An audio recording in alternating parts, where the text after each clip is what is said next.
Coming up on the Booth Review, we'll look at some of the young guns who starred in the Cowboys game. And how Cliff and Josh Johnson made some magic versus Dallas.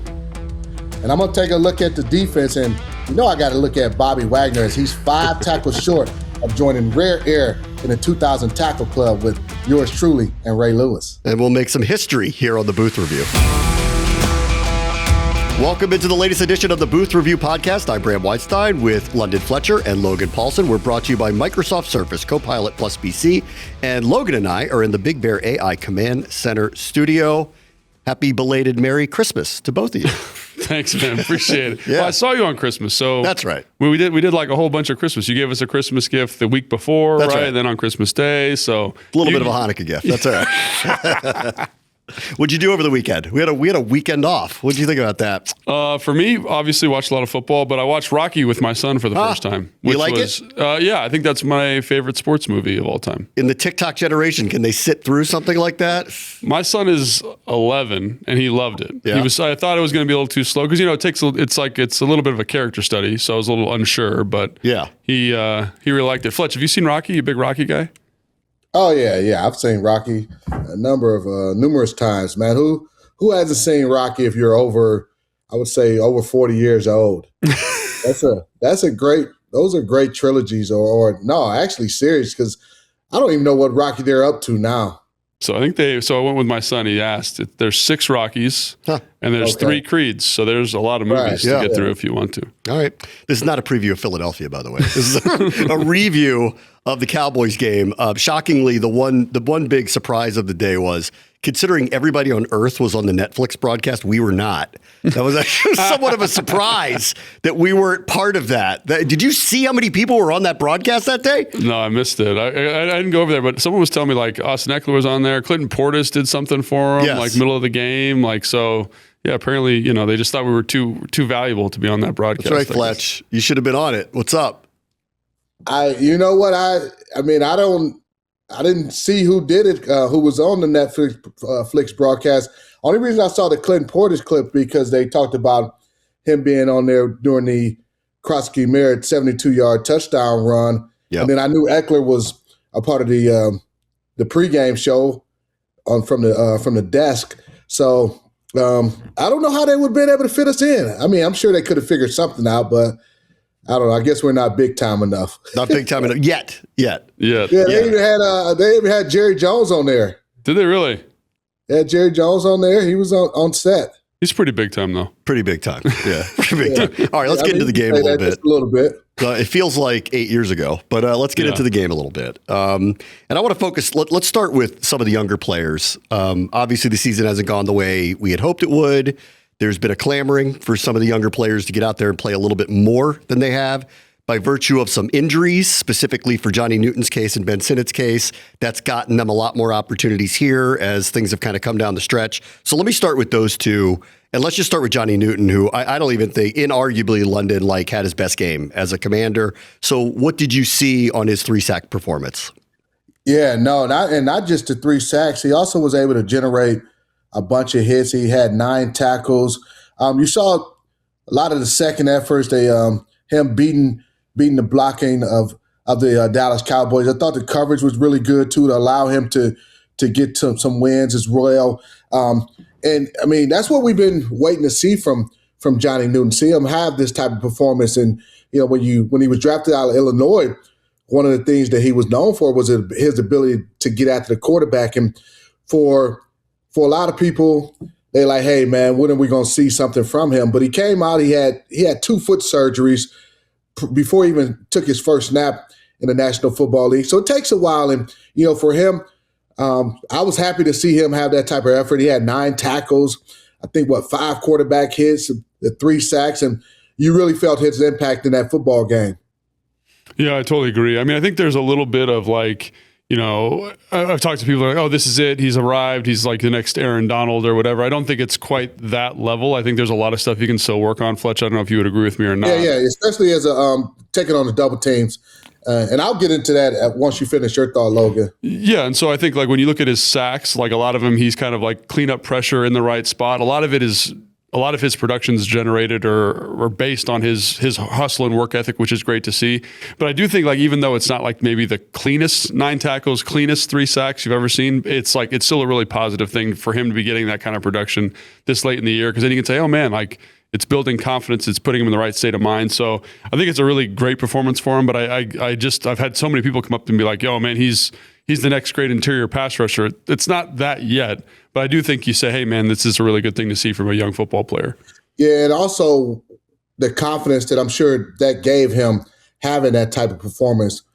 A lot of times, man, I don't know and it's not just in football, it's in life. If you are confident in what you're doing, you're going to excel at it, or you're going to really, give yourself an opportunity to excel. And for him, I'm sure he's sitting on cloud 9 because of that type of performance. So can he carry it over against the Philadelphia Eagles in the final regular season game, final game of our season? Hey, these are the things I can take into that game against Philadelphia. These are the things that I need to improve upon.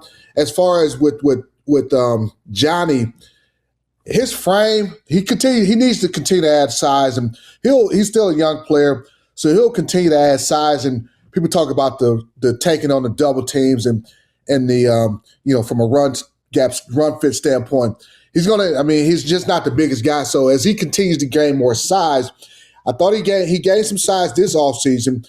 He'll gain more size this next offseason, continue to get stronger, and he'll play the run a lot better, and also just continue to hone in his techniques and when it comes to taking on those double team blocks. And that's a skill that you have to develop, especially for these younger guys.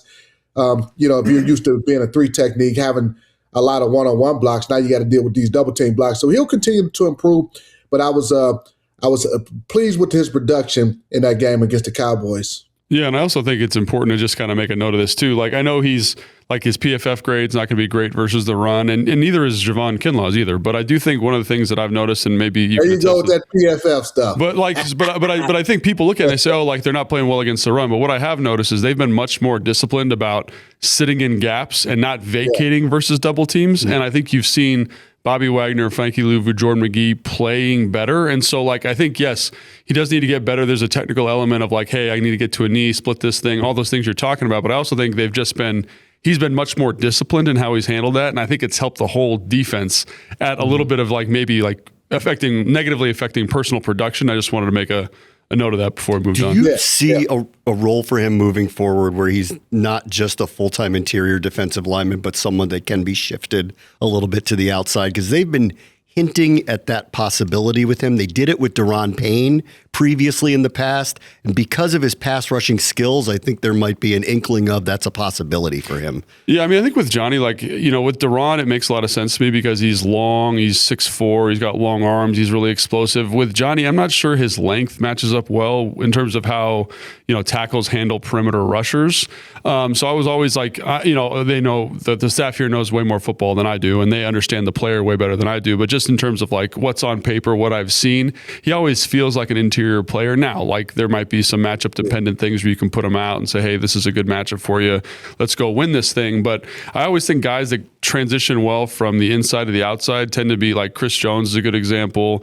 Aaron Donald, I know he's not a big guy, but he's got really long arms, so he can contend with some of these offensive linemen and the length that they bring a little bit better on the perimeter with the tackle position. So I'm always surprised when they bring that up. But again, if they've seen him, if they see him in meetings, they understand what he's doing, then maybe that's a position that he can get into. On the Ricky Barber sack, he was a defensive end. He was lined up as a 5 technique on that Ricky Barber sack. And Dallas was I know they had 2 tight ends. I'm not sure if that was a 3 tight end set, but it was definitely 12 personnel. I can't remember if it was 13 personnel, but he was on the edge on that. And that may be something where they look at, hey, this is a run down, the likelihood of this being a run down personnel standpoint, personnel grouping, we can put him on the edge. But to Logan's point, him being a true edge rusher, I don't see that being the case. Now, what you would like to see is the maturation and the trust of him being in there on third downs and rushing the passer, because he doesn't play on third downs in true passing situations. He got those sacks in first and second down situations, if memory serves me correctly. That wasn't They weren't, hey, these are obvious third down passing situations that he's out there as a 3 technique rushing in. And that's why I thought he would actually be best suited for as a technique when there's obvious pass rushing situations on third down. Let him work at the edge of a guard and see if he can create havoc that way. Is that a surprise to you that he's not in on third downs? I mean, a little bit. I think it's more of a defensive philosophy thing here. And what I mean by that is, like, they tend to go lighter across the front. So they'll move, Jacobs in, and he'll play like quote unquote 3 technique with Payne playing the shade or whatever they're going to do, right? And they really bring in 3 defensive ends, sometimes 4 defensive ends, and then they kind of bump guys on the interior. I think they really just want to increase the total team speed. But I'm talking about even when they had two tackles, 2 ends in the game. Sure, so yeah. I guess I bring that up, Fletch, to kind of say like a certain percentage of their third downs are just off the table because of the packages they're bringing in. So to Fletch's point, yes, you'd like to see him in there on third down a little bit more potentially. But again, I always defer to the coaches in those moments because they see the guys that are winning one-on-ones in practice. They see the guys that have the natural pass rush and, relationships with each other. They have these natural rushes where someone's getting high and they might have a better chemistry. And so I do think with young players, especially, sometimes it's better to start them off with something small, let them own that small element. And then as they grow, you can increase the workload, increase their opportunities, especially in high leverage moments like on third down.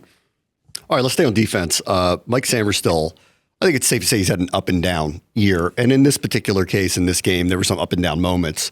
That's a difficult offense they're facing this week. 6 tackles, 4 of them solo, had another pass defensed.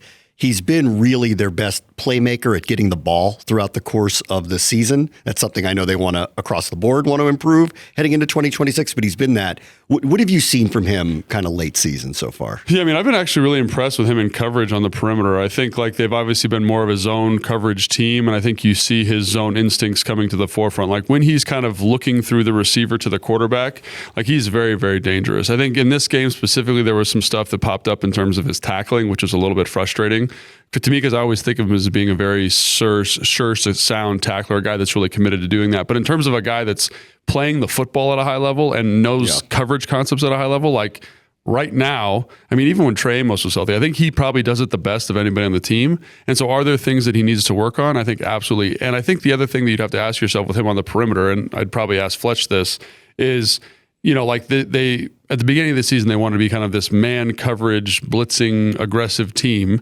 And they've shifted because guys have nicked up. They haven't worked out. The pass rush isn't there. The coverage guys aren't there. Can Mikey do some of that heavy man-to-man coverage stuff on the perimeter? That's where I probably am going to question that a little bit more in terms of who this defense wants to be. But in terms of him in coverage, I don't have a lot of questions about him from an instincts, from a ball tracking standpoint. Yeah, no, he's from playing outside, I don't think he has a problem playing outside, whether it's man-to-man, whether it's zone, whether it's quarter coverage, which is basically man-to-man for the outside corner. Mikey excels at playing off, and you mentioned that, being able to see the receiver, see the quarterback. And even when it's true man-to-man, he excels better at being off man as opposed to press man. That's just I would call it his superpower. I know we throw that word around a lot, but his ability to play off man-to-man is where he's really, really good at. In terms of offseason this year or this offseason coming up, are they going to try to move him back inside? I think during that offseason is when you really want him to get those reps against high quality receivers. You want to see him get those reps against a Terry. I don't know how much Terry was around during the offseason last year. Some of the what the receiving core looks like during this offseason, that's going to aid too, and just him going against extremely good receivers that have all shapes and sizes, quickness, speed, ability, just really working that and working those matchups where that's when you truly work on your craft. Hey, I want to press this receiver in this situation. I want to play off in this scenario.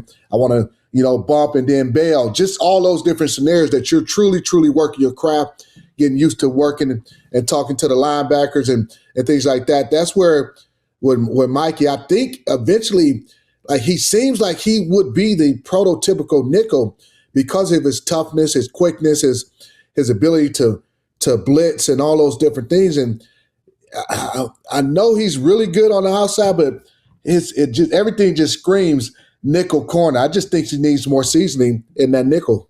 Yeah, I agree. I think the skill set, people have asked me, like, should they move him outside full time? And I don't, again, like, he's good out there, but if you can get a dominant nickel in today's NFL, like, that's a game changer, man. That's like a difference-making piece. I think you look at Seattle, one of the reasons the defense is so good is they have a dominant nickel and Nick Amenwari. You look at Philadelphia, one of the reasons that defense is so good is because they have a Cooper DeJean. And when I look at Mikey's skill set, I'm like, man, he should be excellent at this, right? And again, like, some of this is like, we talked about it via text message this weekend, Fletch. Like, sometimes it's unclear of, like, what they're asking the nickel to do in certain situations and things like that. And so I kind of wonder, like, maybe another year in the system with a better direction, more clear coaching in terms of how they're supposed to handle run fits and stuff helps Mikey with some of that stuff. But I agree with Fletch, man. I think I want to see him play inside. It's just like, what's best for the player is ultimately where I come down on that, right? Like, because again, even though all of those things that Fletch just said would lead me to think that he's going to be a great nickel player, like, if it doesn't work out, like, do you just say, hey, bump it, let's draft another nickel, or move Quan to nickel full time and say you'll play outside with Trey Amos this next year? I don't know, but those are the things, like, I feel that same kind of that same passion. You mentioned Cooper DeJean and his the way he excels with Philadelphia. I think the schemes are kind of a lot different, totally different. Very different. And Philly plays a lot of cover 6 where they're, those slots. Cooper's a lot of times reroute number 2s, and he has great vision. And then when they ask him to play man to man, he's a lot of times he's playing from off coverage. He knows his leverage. There's not any gray areas. So the scheme and the front also helps in Philadelphia. Like, you got dudes that get after the quarterback in Philadelphia. So let's see what he would look like in the slot with a fearsome pass rush. And his intelligence, his smarts, man, his athleticism, I just think he could be a dominant nickel corner. And they probably still feel that same way as well. It's just, hey, let's continue to season him and just to coach him up. Yeah, Fletch. So obviously, I think Mikey's doing a good job on the outside, and obviously want to see him play more nickel maybe next year. Someone asked me, and you did a great job on the broadcast of explaining this. The long touchdown, the 87-yard touchdown or whatever it was. What was it? 87? Yeah, 86. 80, whatever it was. Long touchdown. Yep. Tampa 2. Everyone's like, "Oh, Mikey was in bad position on that." I wanted to bring that up before we moved on, just to kind of let you break it down, because it's Tampa 2. To me, that's not Mikey's responsibility there. So it's not. Mikey's an overlap. Mikey's playing 2 deep safety in that inverted 2. They call it tricky 2.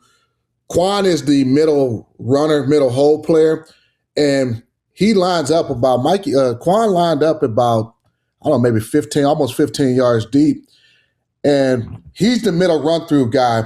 And for some reason, he stood flat footed, and then by the time he realized, hey, I got to run deep, you're not catching Turpin running down the middle of the field. So the way it works, the quote-unquote ideal way you want to play cover 2. So you're going to have these 2 safety bodies, whoever they are. In this particular situation, Mikey was a safety. Was Will Harris the other safety? I think so. I don't remember who the other safety was. And then so they're 2 deep safeties. Quan is supposed to run the middle of the field. And what you want to do, you want to have that Quan Martin body, that middle runner, forcing that quarterback to put air on that football. And that's going to allow the 2 safeties to overlap, either intercept or big collisions. And with a guy like Turpin, you want to be high on him. You want to discourage the throw. You want to be so high on him that when I say high, like 2-3 yards deeper than him, you don't want Dak to even feel comfortable that he can throw that football down the field. You want to say have him look and say, nope, I got to come to my check down. Because if you're in a foot race with him, a 4-2 guy, where they say even leaving, he's going to leave you. So it's just Quan had a brain fart, for lack of a better word. And mental error. And man, that pained me because, and I tell you this all the time, Quan Martin is a freaking good football player, man. Quan is a freaking good football player. You go back and you watch the 2 games prior to that, he played some really, really good football for us. And for whatever reason, he had a brain fart, man. It happens. Trust me. It happens when you just like, shoot. And it just happened at an inopportune time.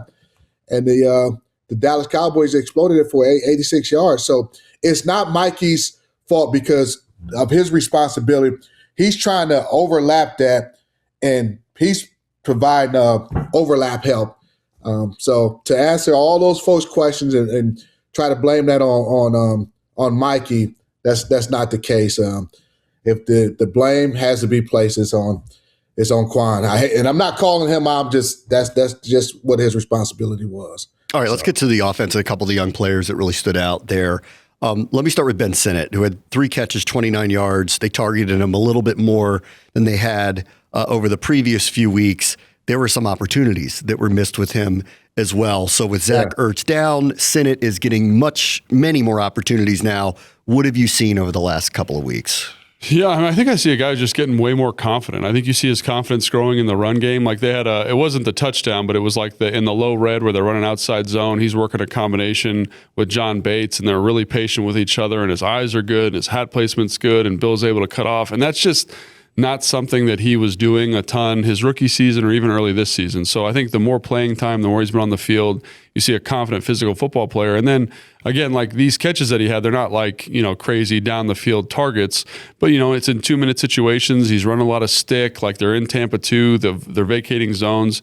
He's getting looks. And I just think that I remember, I was never the most dynamic receiver, but there were games where I'd be in a 2-minute situation, get a lot of touches, and it just breeds confidence. You kind of get a feel for like, oh, I can't do this move, or I got to split these 2 guys here to kind of maximize my touch. And so to me, like that's great. The touches he's getting, the run stuff's great. But to me, I like the stuff he's doing when he's not getting the ball. Like Fletch, you pointed this out on the broadcast. It was great. He's running a seam, and he does a great job of pushing for width. The guy opens his hips, cuts across his face. And once he has a better relationship with Josh Johnson, Marcus Mariota, Jaden Daniels, like he's going to get that ball, and that's going to be an explosive play for this offense. And so to start seeing him layer those plays in when he's not getting the football, that's really exciting for me. And again, like it's different. It's a different type of open. It's a different type of separation. It's a different type of tool and skill set than it was with Zach Ertz. But it's cool to see him starting to develop his own methodology. Yeah. And I think it all plays, which is something that is really exciting. And again,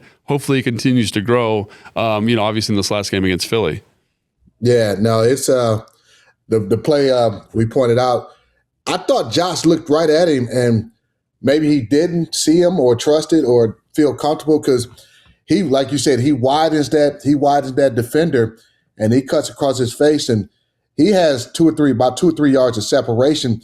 If Josh hits him, it's going to be probably a good 30, 40-yard gain. Mm-hmm. Josh didn't do it. He ended up deciding to run, and he picked up maybe 7 or 8 yards, but that was a missed opportunity there. Did he end up throwing it to Terry? Yeah, Terry. I think he ended up scrambling. He threw it to Terry? Yeah. Yeah, so, I mean, and it was definitely a missed opportunity there. In terms of just building upon what Ben has done well. So you think about his rookie year, totally different role, didn't play a whole lot of offense. This year, he's been playing more H-back where he's the move blocking tight end. You got John as the blocking tight end, so to speak.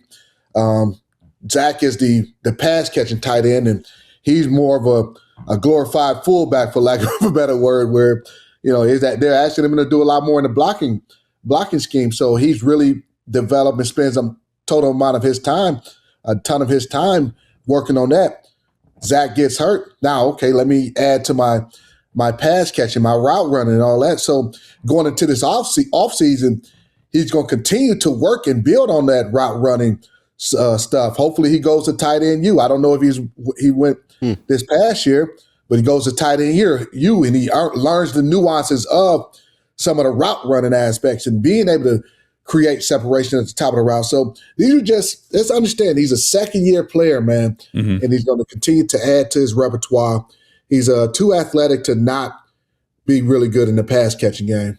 And again, even like I think Josh Johnson took a sack on this play, but in the red zone, they're running like it's man coverage. They're running kind of like a pick slant. And even just him understanding like where his body needs to be to create the natural rub for the slant runner, like those reps are really valuable, right? They're really, really valuable because it kind of teaches you like conceptually what's happening. So I just think it's been cool to see him kind of step up and grow into this opportunity, especially after last year. Like a lot of this stuff was like, especially in line, a lot of mental mistakes, a lot of uncertainty, and all that stuff seems to kind of be erased and eroding. And David Rye, the tight end coach, done a great job for him. So to see that continuing to improve, and here's one little thing. Just touch on one little more point on for Ben as a tight end. You know, you got, hey, this is your responsibility. It's your route. Just understanding, hey, if I stem this safety, this linebacker, whoever is covering me, if I stem them just a little bit inside or a little bit outside, as opposed to just straight line runs, like he did on the one where he was a 3 yards of separation, those will be things where he's truly going to start to elevate, because there was a double smash route in the corner route. He ended up throwing it, the one Debo got pass interference on in the red zone. If Josh holds that and Ben stems that safety just a little bit more in the side, and he runs that corner route or flat route, he's going to get separation. If Josh holds it and goes to him, that's a touchdown. So like he'll build upon. Yeah, like I do a lot of like combine prep and like getting young guys, like college guys, getting ready for the NFL, and that is the biggest difference in college, because the hashes are wider, the space is different. You don't have to be as technical with that element of the game. And so people say, well, why doesn't he know that? And I'll tell you this, like I've worked with probably close to 60 guys coming out, and very few of them understand that element of route running, that level of detail. It takes time on task. It takes better defenders. And so like, it's cool to see him starting to layer that in. But like Fletch said, after a good offseason, a productive offseason, hopefully it continues to improve. And again, like if he's got a larger role, like during OTA's minicamp, training camp, like that's where you're really going to see a lot of that growth. You know, with the chemistry that Zach had with Jaden Daniels, the season Zach was having, it felt like a no-brainer that he was going to be back. And because of the timing and severity of the injury, obviously that is very much in question now. So for Sinnott, this is an interesting end of the season. And I think for the team to evaluate him too, do they need to find somebody who is Zach Ertz, or is he Zach Ertz for them, and play two different roles? And that's an evaluation that they're going to have to make once the season is over. I think that's a fantastic point. And again, like it feels so unfair to compare Zach to anybody, right? I mean, he's like a borderline, probably a Hall of Fame tight end, really. He's top 10 tight end. Yeah, like he's a fantastic football player. And so like all the stuff that he does, like it's really challenging to get young players to do it. Like Colston Loveland, I think everybody watched that San Francisco game the other night. Like he has a lot of that stuff that Zach did naturally, but there's a reason he's a top 10 pick, right? Is because he showed some of that route running nuance. Like the other guy is like Brock Bowers, right? Like those guys are not just floating around in the ether of college football. They're freakishly athletic players that play at that position. And they have the mental acumen to kind of also accompany some of that stuff. Like Kyle Pitts, like one of my big criticisms of Kyle Pitts is that he doesn't have any kind of route running nuance or subtlety to him. It took him 5 years to develop it, right? So like if you want a guy like Zach Ertz, it's going to be a top 15 player at the position in the draft, like in the whole draft. So it's going to be really hard to find those guys. And again, like I think if you want a third down difference making tight end, it's a different skill set than what Ben has at the moment. But that doesn't mean Ben can't continue to grow and develop into something that's going to be a difference making at the position. All right, let's talk about Bill Crosky Merritt, one of the young gun. By the end of this, and he had obviously the huge run last week, 105 yards rushing. He's got 8 touchdowns now.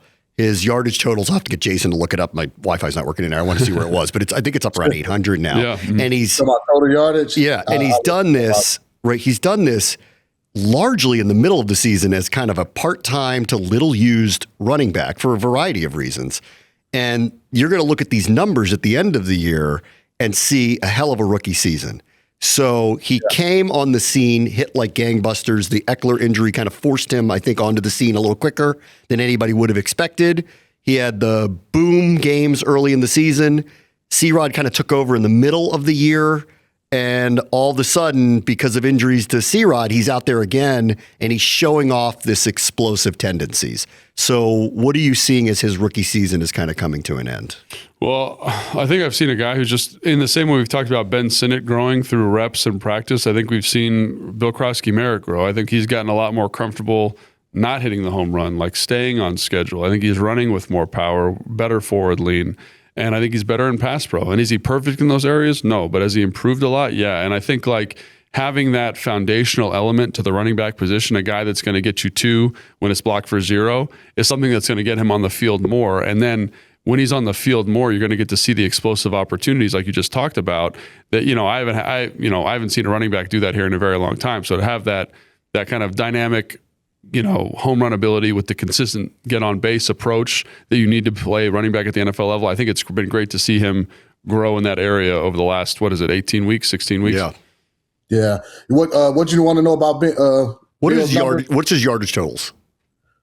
He got 776 as on rushing, and then doesn't have a lot for receiving, 68 receiving. He averages 4.8 per carry. That's one of those things. I think the receiving part of this, we haven't seen that yet. Yeah. We don't really know what he could be Jahmyr Gibbs-ish in a passing game. We're not really totally sure yet because they haven't really tested a lot of that. To your point, they weren't, I don't think, overly confident in his protection, which kept him off the field a little bit. And then there was that period of time. We talked about this on this show for a while where we're like, he's got to wait for his pitch, and he's going to learn to do this. London, we talked to him twice. He had 2 big games, the Giants game and the Cowboys game. We had him twice, after the game in the locker room. And both times he brought up, I'm taking notes of what I need to do to get better for next year. So when you heard him say that a couple of times, what do you think he's talking about?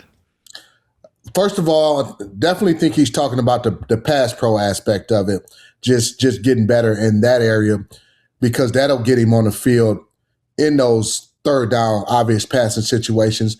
I think catching the ball out of the backfield to where to throw the football to him. He only has 13 targets in those situations.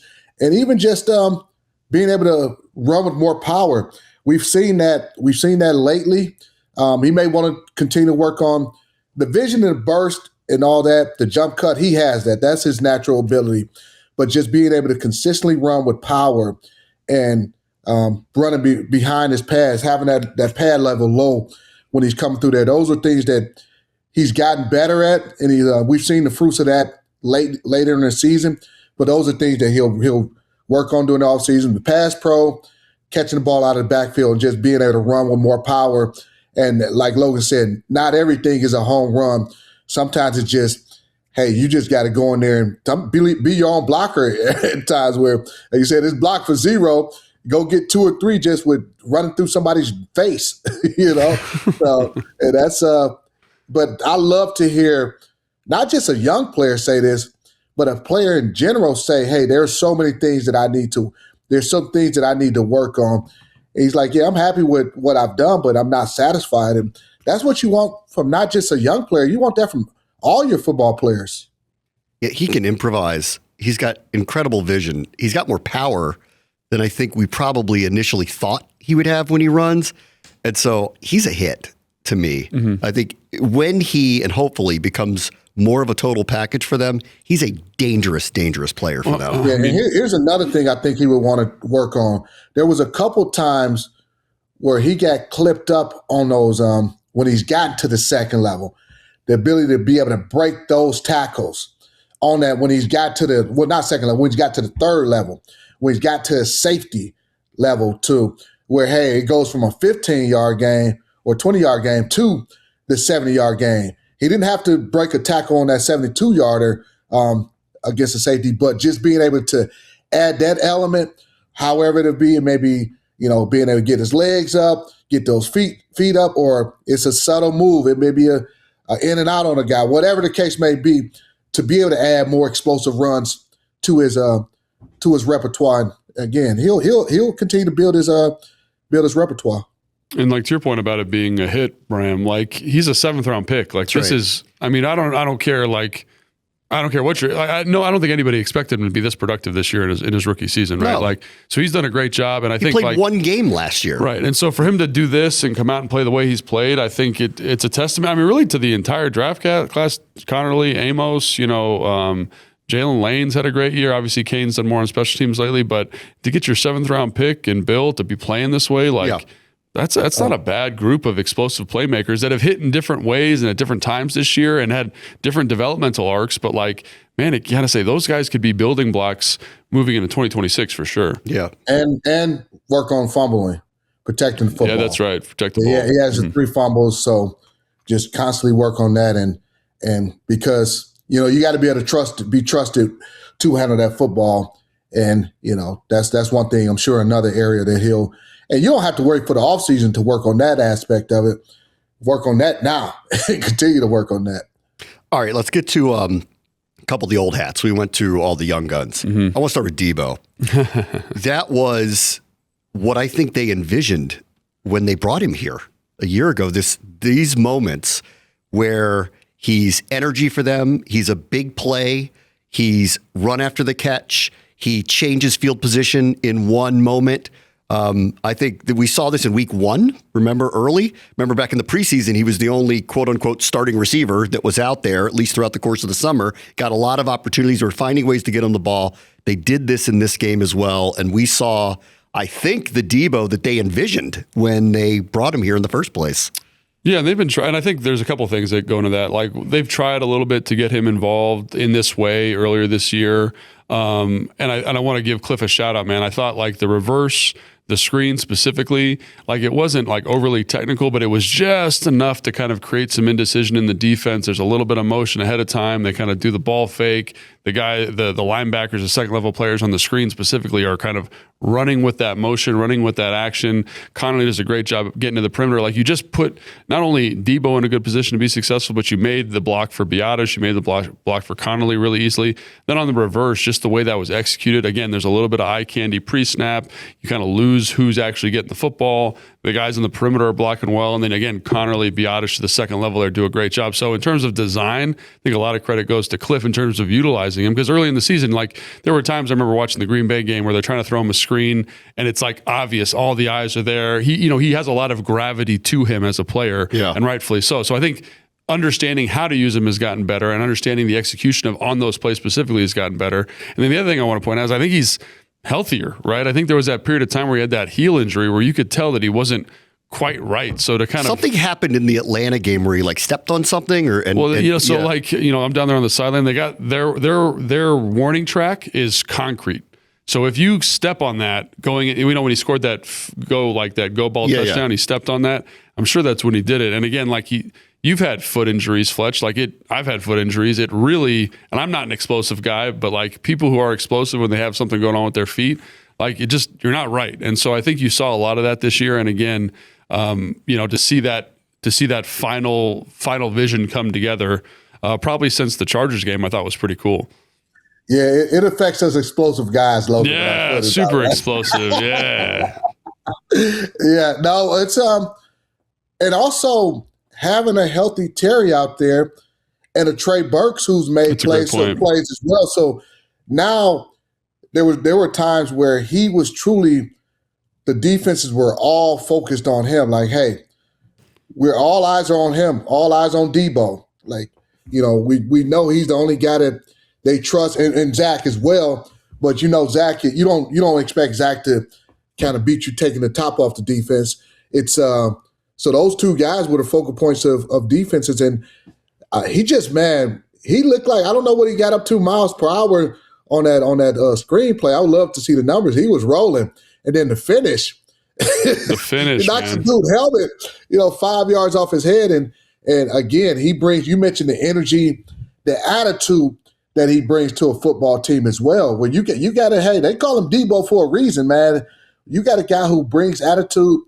Not many corner safeties are going to be able to physically tackle him one-on-one. And there were times where, the one game comes to mind against the Kansas City Chiefs. It was a game, it was a pass he catches, and it's him one-on-one with a safety. And the safety is able to tackle him. And that's when you say, nah, he's not healthy. Because a healthy Debo, that safety's in trouble. He's going to pick up the yards needed to get the first down. He ended up being, I think, a yard shy of getting the first down. So, as you mentioned, Logan, he was not healthy throughout a good portion of this season. On Saturday against the Cowboys, he was, and we saw that. And I think that's the other thing that really sticks out to me too, is like how violently, and again, the attitude that brings. I think that's a great point, Fletch, because like it was obviously the screen is this demonstrative finish, but the reverse, it takes 3 guys to bring him down. The dig that he catches, like he is accelerating into contact, and like so when you have to like the mentality of the defender to kind of deal with that. He's as good as any high level running back once he gets to the second level. That's been the magic of him through the years. Like I'd have to look it up because it's in the releases every week, but like his yards after catch is among top 2 or 3 in the NFL over the last 5 years. Yeah. That's him. Once he gets into space, forget about it. No, I think that's a great point. And again, like I think about him in Miami when he catches that screen for a touchdown, he's hit at the 5-yard line and breaks a tackle and falls over a guy. Like you just don't see receivers doing that. And so I think like the design of the offense has gotten better. And also I think that having Terry, having Traylon, having guys that force you to defend grass in a different way, like is significant. Yeah. And I know people want to like overlook that, but it's a huge factor. And I think seeing this level of production room. Just to take it a step, bring it home in terms of him and Bram, your point about being a running back after he catches the ball. When I met Debo and I've seen him, in the offseason, I'm looking at him like, damn, where do you tackle this guy? Yeah. Like, because that's the first thing I think as a linebacker or just a defender in general, where am I going to tackle him? I looked at that when it was a running back, and it's not just, hey, with the bigger guys, like, do you hit him in the thigh? Do you try to hit him in the knees? Do you hit him up high? Like a guy like Brandon Jacobs, a guy like Jerome Bettis, where do you tackle this guy? Looking at a guy like Debo or even a guy like Christian McCaffrey or Darren Sproles, you're kind of sizing them up like, okay, what's my tackle plan against him? And DQ actually mentioned that when they brought Debo in, like, hey, we had to have a tackling plan for him. Defenses have to have a tackling plan for him. Man. And when you're out there one-on-one with a guy like this, you better hope your plan works. and sometimes it does. A lot of times it doesn't. Yeah, it didn't work this week for the Cowboys. We saw this on display. Derrick Henry is this now. We saw this against Green Bay the other night where when he gets going, forget about it. Yeah. This is why he's a Hall of Fame running back. All right, I'll get back to the other old hat in a minute because I want to spend a little bit more time on Bobby Wagner. But since we're talking about the offense, let's stay on that for a minute. Mm-hmm. This was shaken up. I'll tell you what, me and Logan were worried. Okay, we were worried. We were worried Christmas wasn't going to go very well. And the result didn't go very well. But we were worried because here's Josh Johnson making his first start. There's a lot of people missing. Tunsil isn't playing. Chris Rodriguez has an illness, the day of, and we all know what the defense has been doing this year, and we all know what Dallas's offense has been doing this year. And we're all smelling a Christmas we don't want to remember, right? And they, again, Cliff, Josh Johnson, that group. Hold on, Brad. But right, I forgot. London was all in. London Claus was like all over this. He's like screaming, air it out. Yeah. Screaming like, watch what happens here. You were actually on it that the offense was going to have a good day. Yeah. Yeah, I just when I looked at Dallas, their offense is dynamic, but that defense leaves a lot to be desired. Especially when it comes to defending the pass. Now, Bill had the 72-yard run, and we talked about, hey, Dallas coming into that game, they were, I think, 20 stopping a run. But I was looking at the numbers. I crunched the numbers when they had Quentin Williams on that defense in terms of how significantly better as a run defense they were with him on the field. Especially, I was like, they were giving up 79 yards a game with Quentin Williams on the field. He didn't play the Chargers game, and coincidentally, the Chargers rushed for 152. But all those other games, man, it's a lot of games where teams aren't even getting anywhere near 100 yards against them. But I'm looking at, okay, we got a healthy Terry, we got a healthy Debo.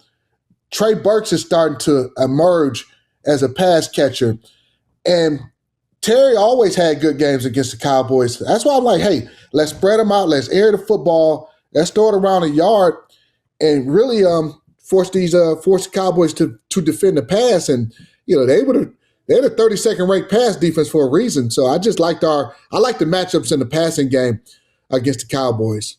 Yeah, I think so. I agree with you kind of in retrospect. I always thought that 32nd, or at least at the end of the game, was more indicative of game flow because their offense is putting up all these points. They're in these shootouts. Teams are trying to catch up. They're going to see more passes, obviously. So that's kind of the way. Fast this year. Yeah. That's kind of the way I interpreted that. Obviously, Fletch is, a Hall of Fame player for a reason, a really smart dude for a reason. But I know a bad defense when I see one.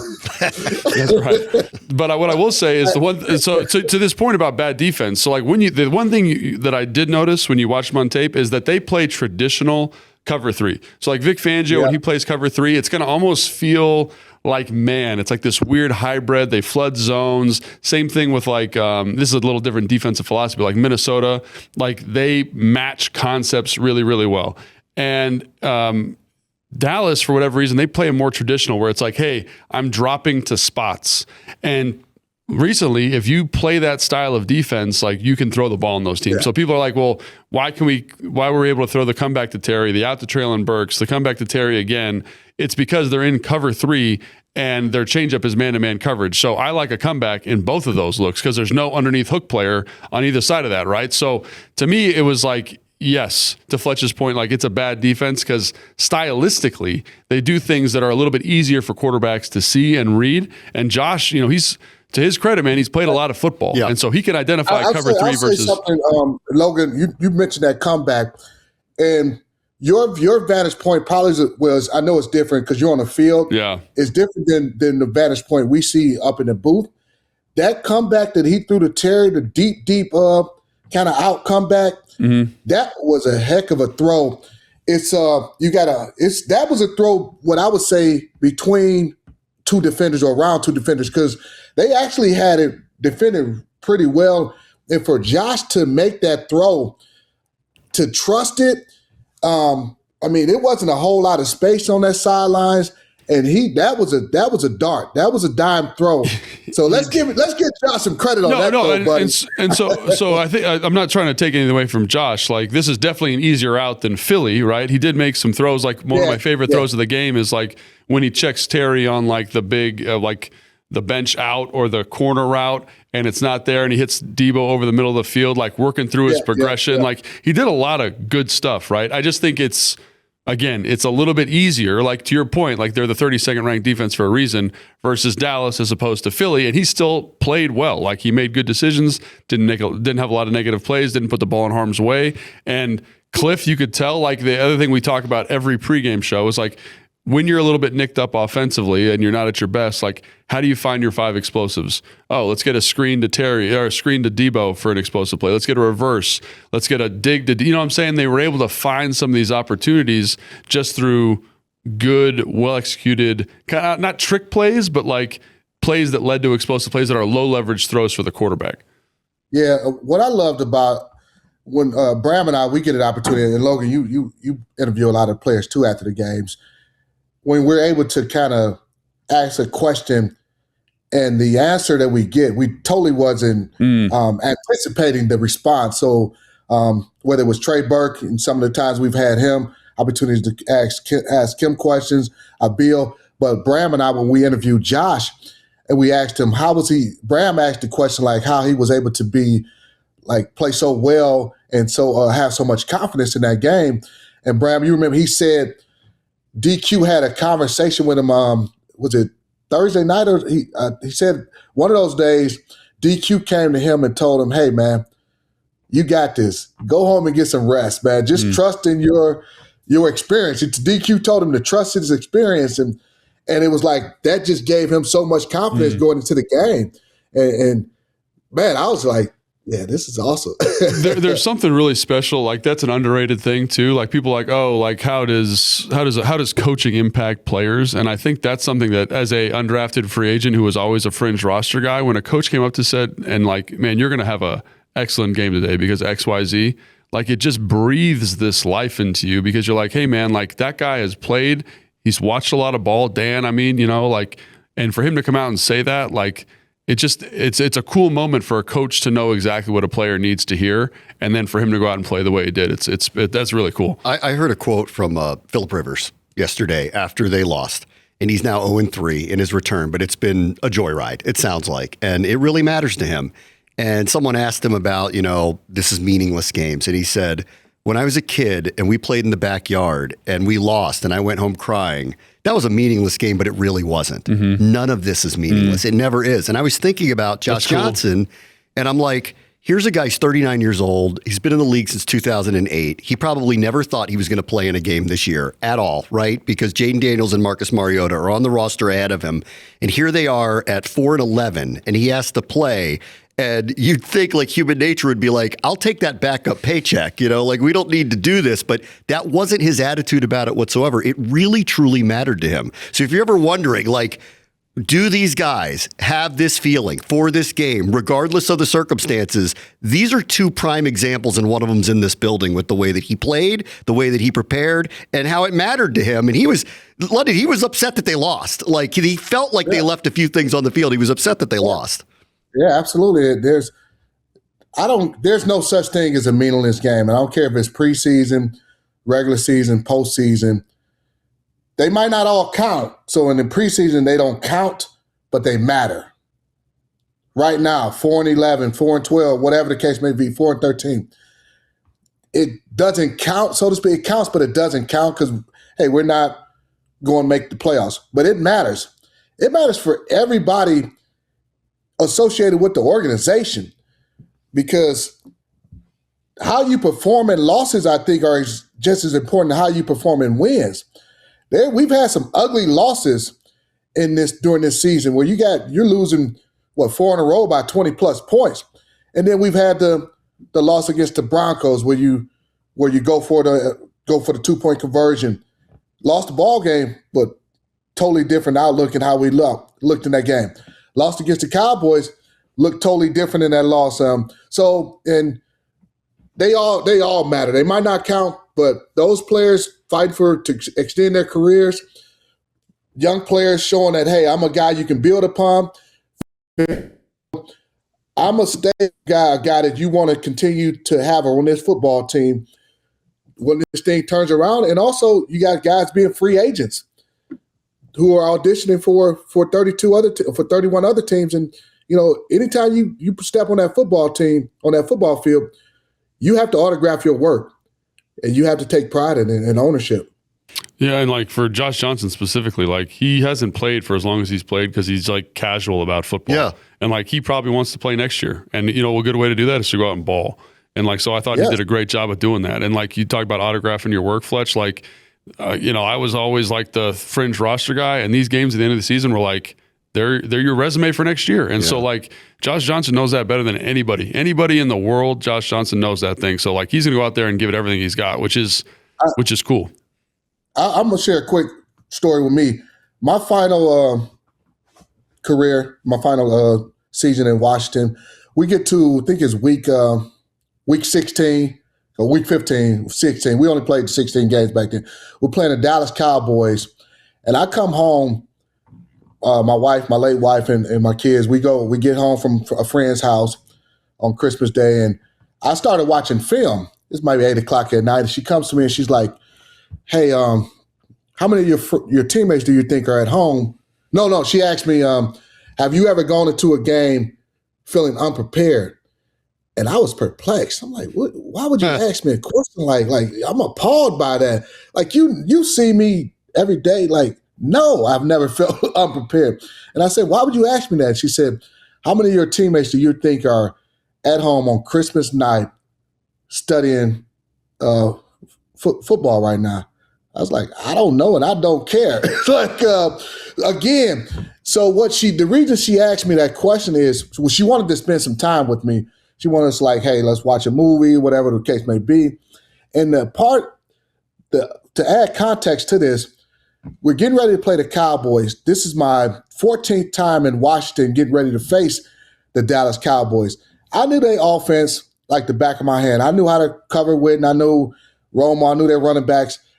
I could have gone into that game not having prepared, like watched a little bit more film that night.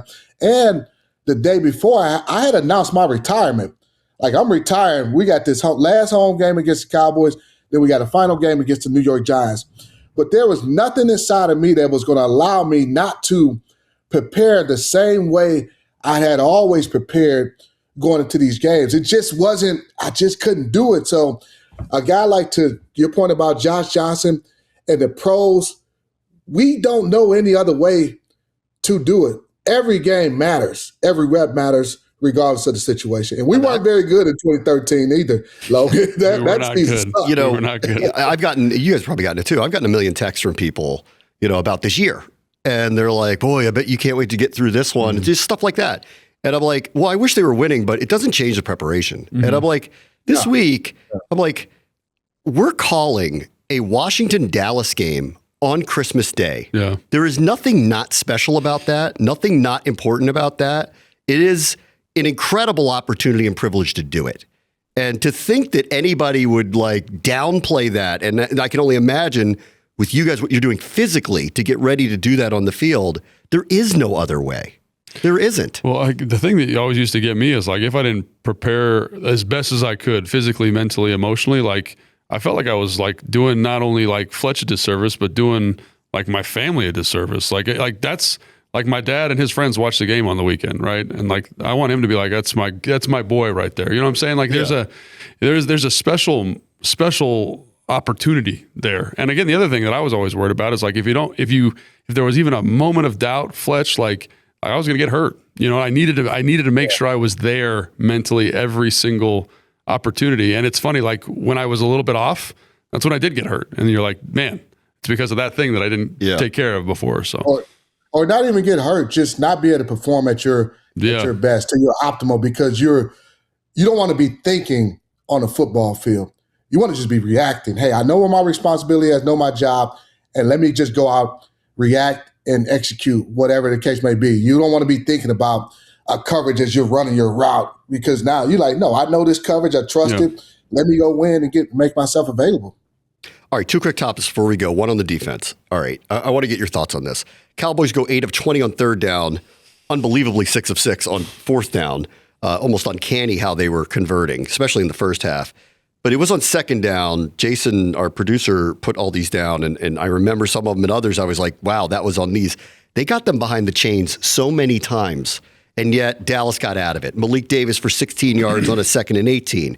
Javonte Williams, 9-yard rush on a 2nd and 10. CeeDee Lamb, 11-yard reception on a 2nd and 9. Dak scrambles for 6 on a 2nd and 10. They got a 14-yard reception to convert on the third down. Lamb on a 7-yard catch on a 2nd and 15, 3rd and 8 goes back to him for 24. 2nd and 8 when Spanford had the 31-yard seam route. Hunter Lipke, this was a killer. On a 2nd and 16, got 14 yards on what was a dump off. There was a missed tackle. It was that was 3rd and 16. Yeah, that was 3rd and 16. Was it? Yeah. And then the long Turpin play was a long third down play as well. That was a free play, by the way. They would have got a penalty, but they got that anyway. What do you make of that? That they had a lot of success on first down against them, but just failed to get them off the field? Well, I think like just going through these, like the 2nd and 18, like to me, like the nickel's in a tough spot. Like we talked about that a little bit pre-show, right? The Lipke thing, like we just got to rally and tackle, right? So some of it's just like each one kind of presents its own issue. The Dak scramble, like can we contain the quarterback a little bit better, right? Like some of them, like you got to take your hat off and say, man, like they did a great job on those. Like the Lamb 11-yard reception, like that's a great route. That's a great protection. Like would you say, we could get pressure with 4? Yeah, but that's an NFL football team. That's one of the best receiving quarterback duos in the NFL. Like they're going to get theirs, right? It's the other ones that hurt, right? It's the Turpin 3rd and 11 where you don't execute the Tampa 2 correctly. Like, so of these, I mean, what is that? 1, 2, just the ones I listed off, there's 4 right there that you say, man, like that's 4 opportunities for us to, if we had just been a little bit better, like maybe the game shifts drastically. They're off the field. We get the offense more bites at the apple. Like the offense had 41 plays.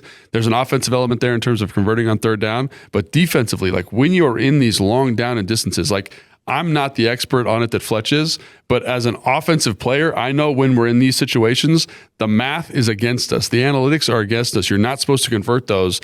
And I look at these and I say, if some of these are just it's not for lack of effort. It's just a little bit of execution here and there that leads to explosive opportunities that keeps Dallas on the field. The frustrating thing is you list off a lot of those plays Dallas didn't earn. Yeah. That's the frustrating part. When I say they didn't earn a lot of those situations, it's really like you mentioned, the 3rd and 16, you make the tackle. They're probably going to be 8 yards short. That's 4th and 8. They're not going to go for it on 4th and 8. They're going to punt. We get the football back. The run play, I think it was a 2nd and 16 run where he goes for 14 yards. Second and 18. Yeah. 16. That's a fit issue. We didn't fit that run correctly. And again, it's everybody knowing what my fit is. The call is a really good call because you got a 8th man in the box that he's going to rotate late. But everybody has to fit it correctly. And also, as a defensive player, especially whether you're a D lineman or whatever, screens and draws on 3rd and really long situations, you got to understand, hey, this is I can't just run up the field thinking pass rush all the time too either. Sometimes I got to think, let me make sure this is not a draw before I go and rush this passer. So it was so many things, situational awareness. We got to understand the situations better too. And the 6 of 6, you look at those 6 for 6 on 4th downs, they were 4th and 1, 4th and 2s? I don't even know. Almost all of them. Probably was the longest one. Yeah. I don't even think they had a 4th and 3 that they went for. So, and a lot of those we had them in the 3rd and long that allowed them to get to this scenario. Or we had them in a 2nd and long that allowed them to get to a 3rd and short, and they might not have gotten enough 3rd down, but they end up being in the 4th and got to a 4th and 1 situation. So that's on us. That is on us as a defense. Some of them, too many of them, the Dallas Cowboys did not earn those first downs, and we got to take ownership of that. They didn't earn those plays. And I think that's a frustrating thing. Like, again, like doing this job, I try to grade every play, like just kind of plus minus for the players. So I've watched a lot of defensive film, and the frustrating thing for me when I watch a defense is like, there's a lot of good stuff in there. PBUs, good tackles, good run fits, disruptive plays, like Johnny running down that running back on 2nd and 10 to make it a 3rd. Like, there's good stuff in there, right? There are a handful of red plays though, where it's like, we had a mental mistake, or we didn't fit the run correctly, or we didn't tackle well. And over the course of a game, like, it's just, those are the tipping points between giving up 30 and giving up 16 points. Like, that is the razor's edge you're walking every single game. And they're a good team, and they're going to get their credit. And I think what Fletch is talking about is like, yeah, you understand that as a player. It's the ones that you didn't execute the way you're supposed to that really, really hurt. And when you look at the sheet, you're like, man, like, they played well. Like, you can't say they played well enough to win, but they did enough good stuff that they should have won, but they didn't do it enough on these critical moments that led to these 4th and shorts, these 3rd and shorts that you just can't overcome. Just the amount of frustration that has to be on DQ and the defensive coaches, because like you want a team, as you mentioned, Brian, behind the sticks. Behind the sticks is 2nd and 7 or 2nd and 8 and longer, and 3rd and 6 or longer. We had those scenarios multiple times, and they were able to overcome those. Convert, whether the 3rd down, convert 4th down. And that's why you get the big discrepancy of time of possession where they had about an 18-minute discrepancy in time of possession. Yep. Is because of that. I mean, look at what our offense was able to do in just 41 plays of offense. Yep. Just go look at conversion rates. Once you get to 2nd and 7, 2nd and 6 to 2nd and 8, it's a massive difference between the two of them. Yeah. I actually think we may see a lot of this as this plays the form. I was asked recently, what do you think the difference is with the Eagles offense? Yesterday was absurd that they had 17 yards. I'm like, actually, all I think it is they don't have a lot of success early downs running the ball, and they've become everybody else because they're not in 2nd and 5 and 2nd and 4 like they were over the last 3 years. And I don't know what that is about them, because I see more first down runs of theirs get blown up than I can even imagine. So there must be some design or issue, something going on there, because people are just running exactly where Saquon is going. But we may see this again if it plays to form, where the Eagles are going to have 2nd and 10, 2nd and 9, 2nd and 10, and let's see if they can get out of it too. No, I think that's a great point. And I think that that's really good analysis. And I know people don't care about it, but like first down rushing efficiency is huge, right? And so especially for a team like that, where you have maybe the best running back in the NFL and one of the best lines, it almost makes no sense that they have no success running the ball. And so in this game, it was cool to see Washington be a little bit better on first down, right? But it's like, to your point, can you then finish the sequence? Can you then go, hey, it's 2nd and 10. Let's get them to 3rd and 8. Let's get off the field and get the ball back to our defense. And then to me, that's going to be the story heading into Philly. I don't care who plays, is can you get that level of execution and just play good, sound defensive football? You can't stop them if they're in 2nd and 4 because they can do whatever they want on that play. And if they don't complete it or don't get anything, they can run the ball twice, once with a tush push, and they move the chains. Like that's been their magic. That's not what's happening this year. They've become everybody else. All right, last thing real quick, because we all hope this happens. Bobby Wagner needs 5 tackles. If he gets 5 tackles against the Eagles this Sunday, he's going to join a club that only you, London, and Ray Lewis are in, which are players that have surpassed 2,000 tackles in their career. So I'm hoping we're going to see that, obviously, on Sunday. But what are your general thoughts of adding a 3rd member to a very exclusive club?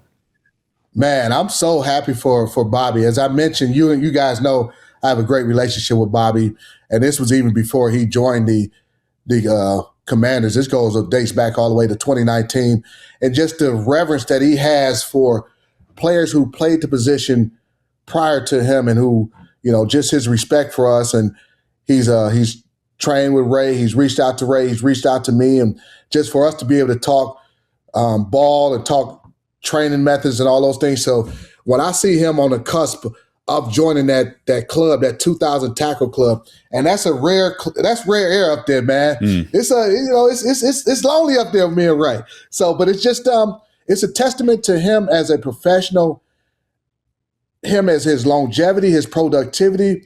Bobby's an extremely good tackler. I would say Bobby's a better tackler than me. Like he just wrap tackles. Like I missed more tackles than him. I was around the ball a lot more, but just him as a tackler, he's outstanding. Just looking forward to him being able to join that club. Hope he's able to do it in the first half, first quarter, and we're able to get the win, because that would make it even sweeter to be able to accomplish something to win. So that's what I'm looking. I've always just marveled at Bobby and what he's able to do. So I'm looking forward to him joining that club. Yeah, that's something to watch for. And then obviously this weekend, we don't know how the Eagles are going to play this. The 2 seed is actually on the line for them, which is why the kickoff with our game and the Bears game is going to be 4:25. The 2 seed, one's going to be 2, one's going to be the 3. Eagles have to win, Bears have to lose. So we're going to see how they play this. Do they want to rest some of their guys? Do they want to go for that 2 seed? Not sure. We'll see. Here's something that I just heard Sirianni say the other day, and this is even before they played the Bills, and he mentioned the importance of getting that 2 seed. He said it's important to get that 2 seed because you're going to have the first round game at home, but also you would get a second home playoff game. So, versus the you Rams, play I want that game of the way. And you're one loss from a 1 seed away from the NFC Championship being there again. Yeah, you'd have the wild card round at home as a 2 seed, but you would also have a divisional round at home in Philly if they're able to get to the number 2 seed. And then obviously, depending on what happens with the number 1 seed, you potentially could be hosting an NFC Championship game. So, now it depends on what happens with Chicago, because if Chicago wins, they have the head-to-head over Philly. Both teams, I'm imagining that Philly's going to play their horses, and I hope we play our horses too. And, the game was going to be interesting anyway because of how things ended in that game with the 2-point conversion. And we'll see you in 2 weeks, as was eloquently mentioned by some players and maybe some coaches of our team. But, so there's going to be high tension in that football game, and a lot's going to be on the line. Yeah, there will. And we'll see you next week on our finale for the 2025 season of the Booth Review. See you then. Booth Review was filmed at the Big Bear AI Command Center studio. Big Bear AI offers mission-ready AI for a rapidly evolving world, proudly protecting the Washington Commanders and its fans.